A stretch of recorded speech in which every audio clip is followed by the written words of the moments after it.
Hey, welcome, friends.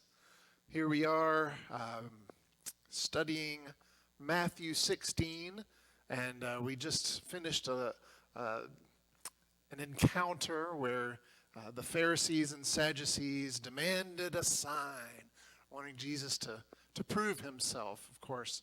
Um, and this led to Jesus basically breaking off talks with those guys and kind of moved on. The disciples wanted to know what was going on, and they had a little conversation about the yeast of the Pharisees and Sadducees, which of course had nothing to do with bread, but that's a whole nother thing.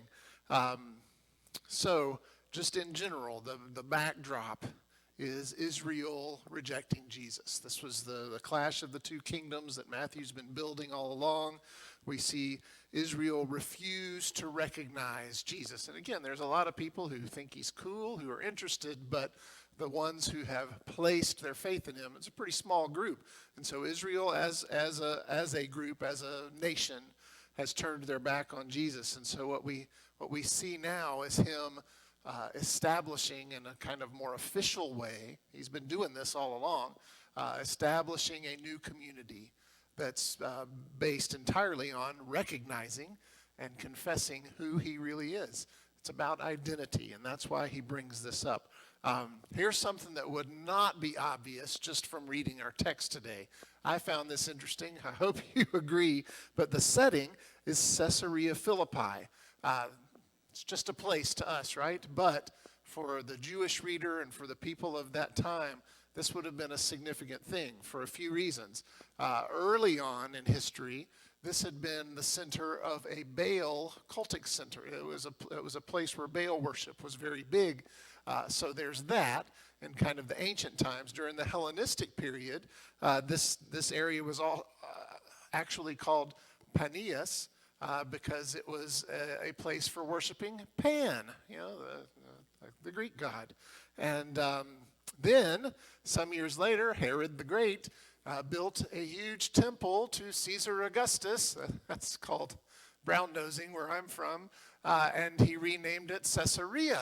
And then his son, Philip, was like, I want to change the name again. And it became Caesarea Philippi.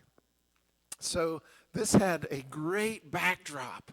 I mean, just that one little, it's two words, that one name would have triggered in the ancient reader, the original hearers of this story. They would immediately thought about, pagan worship, about Jesus making this statement, having these conversations in the shadow, metaphorically speaking, the shadow of a temple to Caesar. It's just a great backdrop, and that seems very significant because we're talking about kingdom and worship and power. It's very meaningful there in the background. So Jesus starts out. They came to Caesarea Philippi. He asked his disciples, "Who do people say the Son of Man is?" Now, clearly, this is not Jesus asking for information. We know that he heard things. He saw through the hearts and minds of people. He knew what the word was. This was starting the conversation. He was beginning this because identity was the key to the next things that are to happen. And he actually says, who do people say the Son of Man is? That's one of his messianic titles. So it's not like he's being cagey or wondering if they'll get it. He's been very upfront that he is the Son of Man. You may recall some chapters ago when they had that little thing in the boat with him walking on water and pulling Peter out. They worshiped him as the Son of God. So they kind of had figured out who he was. So this isn't really about the mystery of his Christhood. This is about the church. This is ecclesiology, not Christology, if you want to get technical. So this is really interesting. And so they say, well, John the Baptist, Elijah, Jeremiah, one of the prophets, it's pretty good company. Obviously, he was well respected. I mean, you had people thinking, well, he must be a resurrected prophet. That's, that's pretty good. And they're not just saying he's just some guy.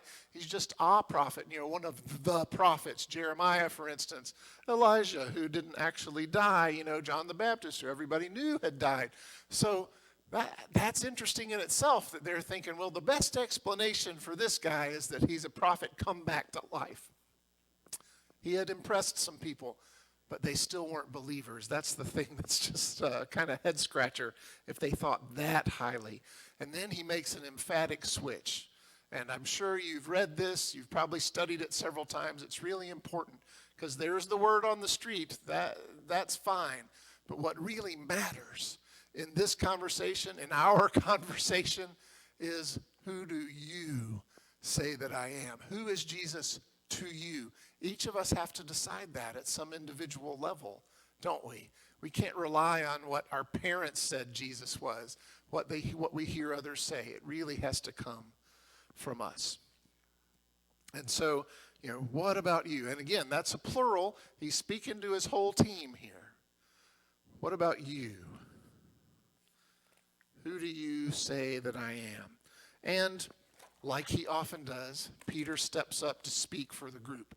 And again, this might be him, and it really might be him speaking for the group. It kind of works either way. It doesn't really matter at the end how that goes down, because the rest of it stands regardless. You are the Christ, the Messiah, the Son of the living God. It's just like you have to kind of pause for a second after that. That's so big. It's so profound. Now, this is interesting because Jesus goes on to bless him because of his confession. But, he had already blessed his disciples way back in chapter 5. They had already confessed him. So this is, again, something a little bit different. And so Jesus switches from the plural to the singular. Now he's zooming in just on Peter. I'll read that and then we'll go back and kind of talk through this. Jesus replied, "Blessed are you, Simon, son of Jonah, for this was not revealed to you by man, not by flesh and blood, but by my Father in heaven. And I tell you that you are Petros, Cephas, and on this rock I will build my church, and the gates of Hades will not overcome it. I will give you the keys of the kingdom of heaven, and whatever you bind on earth will be bound in heaven, and whatever you loose on earth will be loosed in heaven." And then he warned his disciples not to tell anyone that he was the Christ.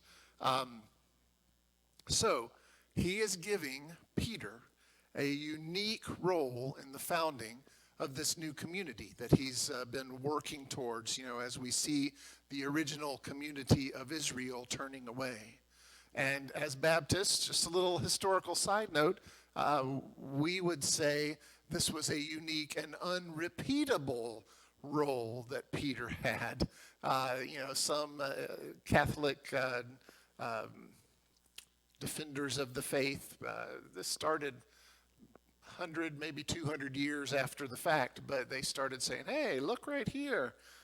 Peter, first pope, and then we're all descended from him and inherit those powers. That's a whole different story. But from a Baptist point of view, this was a unique role, and it wasn't meant to be passed on to anybody else. This was Peter's job. He didn't get it because he was very accomplished. He didn't get it because he was a smart, insightful guy. There was one reason he got this role, because he received the knowledge from God. You see, you didn't get this from flesh and blood. You didn't get this from the newspaper. You didn't figure it out. You didn't whip out your slide rule and make calculations. This came from one place. And the word is actually apocalypto. It's that same thing as the apocalypse, a revelation from God. This was revealed to you. A gift, a divine disclosure of truth. He received that. And because of that, Jesus announces a new role for him. And it's got three parts, the biggest one being rock. Well, man, we've gone round and round about this whole idea, and it's masculine when he said you are Petros, and then it's feminine when he says Petros, because the Greek word is feminine for, rock or stone or cliff face or whatever. But they weren't talking in Greek. See, that's the thing. I had never caught this before. I was reading up on this, and the commentators like, this doesn't matter because they weren't talking in Greek. That's a Greek translation of something that happened most likely in Aramaic. So he would have said, you're Cephas, and on this rock. So here's what you didn't know. I certainly did not. Maybe I'm the only one that didn't know this. Peter was not always a name for people. Petros was never a name for people. It was a rock. Cephas was an Aramaic term for a rock. We don't have any documentation of anyone ever having that name. Okay? So this wasn't just like, oh, yeah, that guy Simon, we're going to give him. No, this was a new name. There is some discussion, did Simon get this name early on? Like Jesus is like, hey, I'm going to call you Rock.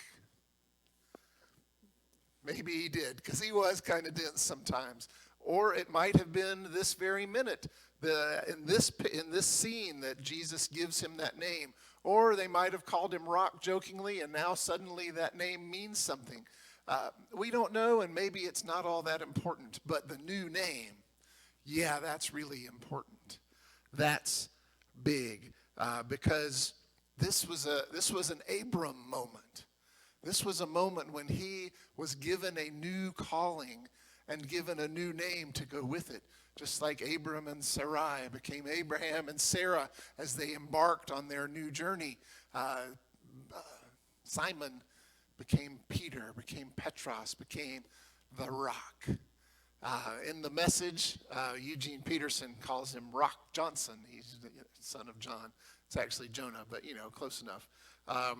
Rock Johnson. It's a good American name. That's nothing like what he would have been called in ancient Israel. But as the Rock, I'm having pictures of a wrestler pop into my mind, but that's not what we're talking about. As the Rock, this guy will be the foundation of the church.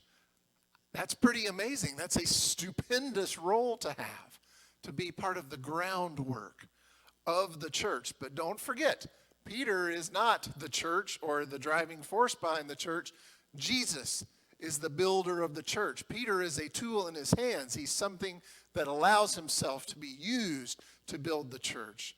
But Jesus is doing the building. And Jesus has always, from his first steps in the gospel story, he's been actively constructing this new community, gathering people to himself. And he's going to continue doing that. They don't know that it's going to be different after this.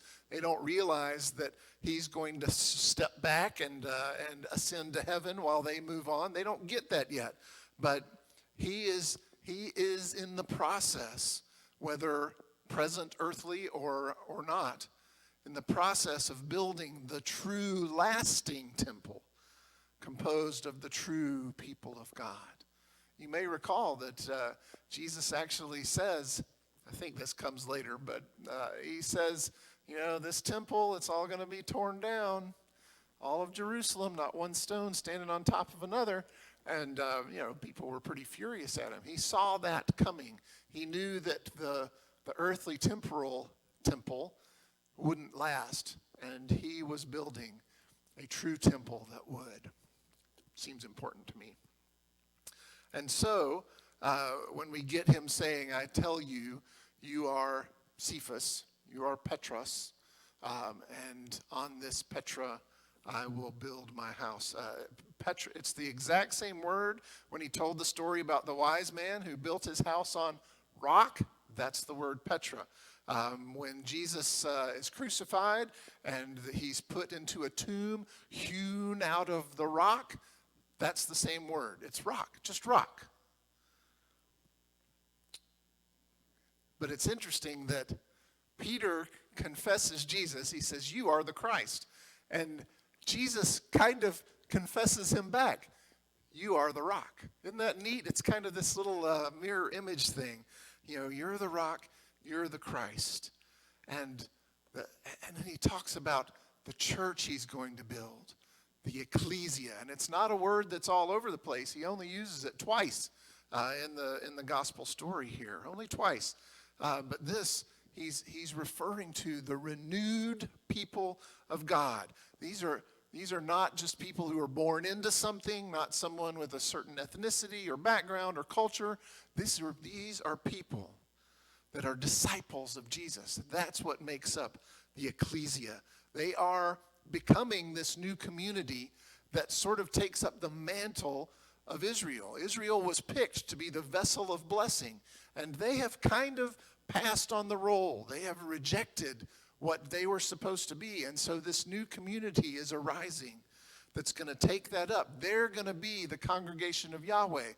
Back all the way to the Mount Sinai, the congregation received the law. And here, he's building a group that has its roots in that moment, that has its connection all the way back to Abraham's receiving of the blessing, that they're connected to all that, but they're departing from the boundaries of the nation of Israel. And then, it's just packed, isn't it? There's thing after thing. So, on this rock I will build my church, and the gates of Hades will not overcome it. Or the gates of hell shall not prevail against it. There's several different ways that it's rendered. So, a couple different ways this can be read. One of them is Hades. It's kind of a Greek concept, the realm of the dead, not of evil or torment, just a place where dead people went to stay. So that term will not prevail, will not overcome, is really the best literal translation is, the church will be stronger than, whatever you're comparing it to. And so he's definitely, even if there's no other elements to this, he's definitely saying the church will be stronger than death. This is going to be an institution that doesn't just live for a while and die. This will be eternal and enduring. And it's possible. I lean towards the first. I'm just telling you, it's possible. He also was talking about the gates of the netherworld where Satan's minions would come flooding out to torment the earth, especially in the end times, right? Maybe that's what he meant. That's what people usually picture when they think of the gates of hell. And certainly, throughout the history of the church, there have been, the struggles against the powers of evil. There's no doubt about that, and it'll probably get worse.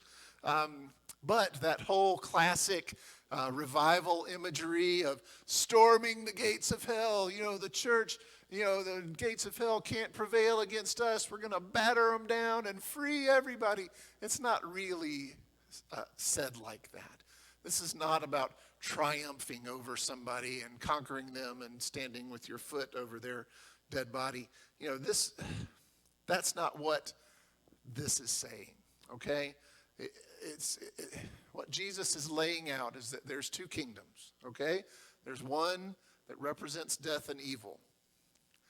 God's church, the other one, may be under constant attack. It may struggle, but it will not die and will not be vanquished. It's built on the rock. It's going to last. Regardless of how you interpret it, it will last. It is stronger than whatever you want to put it up against. So we, as the church, we don't escape the power of Hades, the power of death. We don't avoid struggle. We don't avoid evil. But we can move forward every single day knowing we, the church, will prevail. We will always be stronger than those sources. So that was the first thing. And again, I said that's kind of the meaty part of Peter's new role, as the rock, the cornerstone of the new church.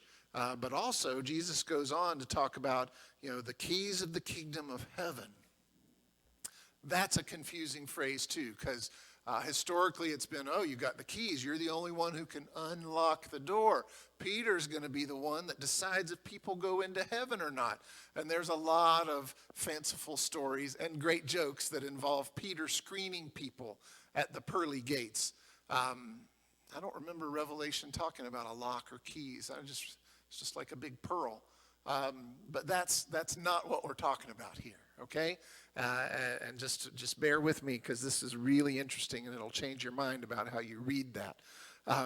This is about teaching. This isn't really about keys per se. It's not how we think about them. This is about teaching. And again, remember, there is the teaching of the church, and there's teaching that comes from the other kingdom as well. And we spend a lot of time combating that misinformation, don't we? But this is about authoritative teaching, where Peter, first, where we're allowing, through teaching, allowing heaven's power to rule over earthly things. That's the kind of authority we're talking about. And Jesus spoke with that authority, where people would say, oh, wow, did you hear that? Where he was saying, this is what God desires for these earthly things, okay? And so the keys don't represent doorkeeper or decider, but chief teacher. Listen to this. This is from Isaiah chapter 22. In that day I will summon my servant Eliakim, son of Hilkiah. I will clothe him with your robe and fasten your sash around him and hand your authority over to him. He will be a father to those who live in Jerusalem and to the house of Judah. I will place on his shoulder the key to the house of David. And what he opens, no one can shut, and what he shuts, no one can open. That sounds vaguely familiar, doesn't it?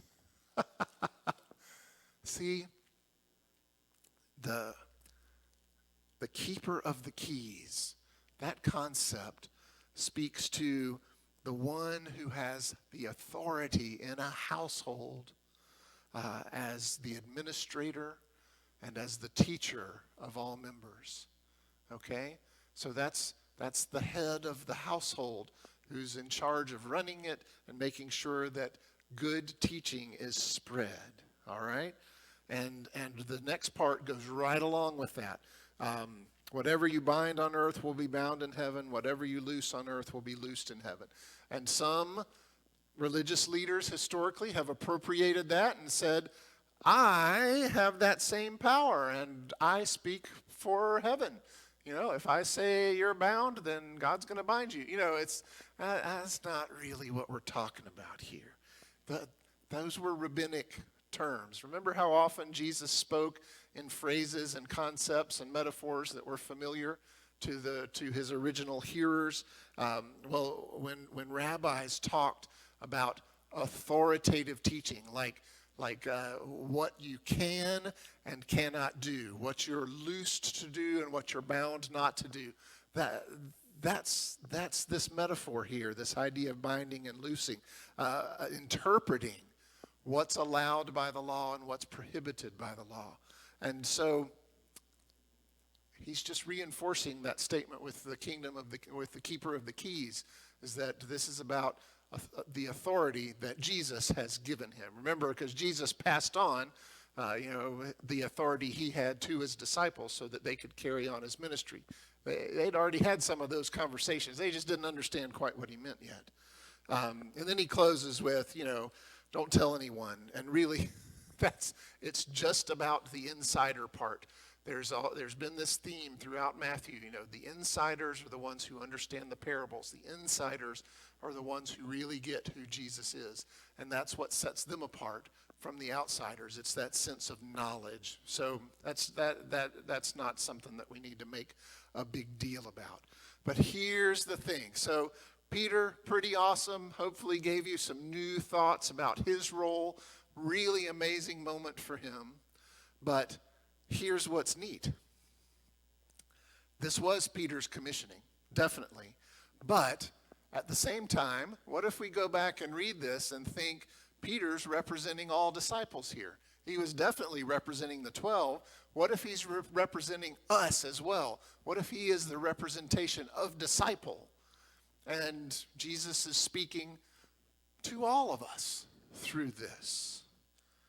Well, that's interesting. So we are all part of the temple, are we not?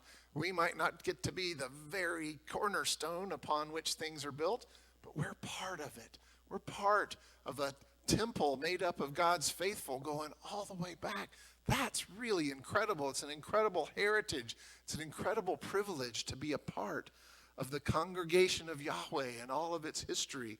And we inherit the promise that God made to our forebears. We inherit the mission of being a blessing and spreading that blessing throughout the world.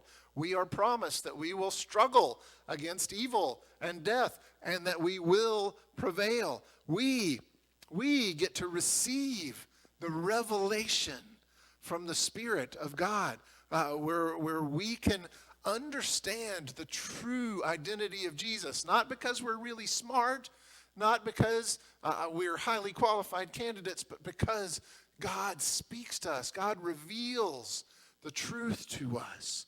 It's a gift. It's such a wonderful gift that we couldn't ever earn or accomplish by ourselves. We are commissioned to administer the running of God's house. That's a pretty stupendous position of privilege and responsibility, isn't it? We are sent our reason for being, maybe, sent to provide authoritative teaching to the world. And by this, I don't mean paid ministers. I don't mean seminary-trained leaders. I mean every disciple. That's who Peter represents, disciples. And I think all of us are here to provide authoritative teaching. Not that we are the authorities per se. I don't even set myself up one. I'm just a guy who studies and tells you what he finds out. But we have to speak up for the truth of Scripture. We are supposed to let God's ways reign in earthly things. That's what it really is all about. Authoritative teaching that the world needs. And Jesus gives us his authority. The authority he had by right and by nature. He passes on to his disciples. Not because we're special, but because we received the revelation with faith, because we received the blessing, because we received the new name, the new identity, became new people. Let him make us over into tools he could really use. And we get to carry on the work of Jesus. We're commissioned. It's pretty amazing. It's just amazing that he would pick Peter, that he would pick any of us to be such a special part of something so stupendous. Let's make sure that we follow through on who we're supposed to be and what we're supposed to be. In the name of the Father, Son, and Holy Spirit.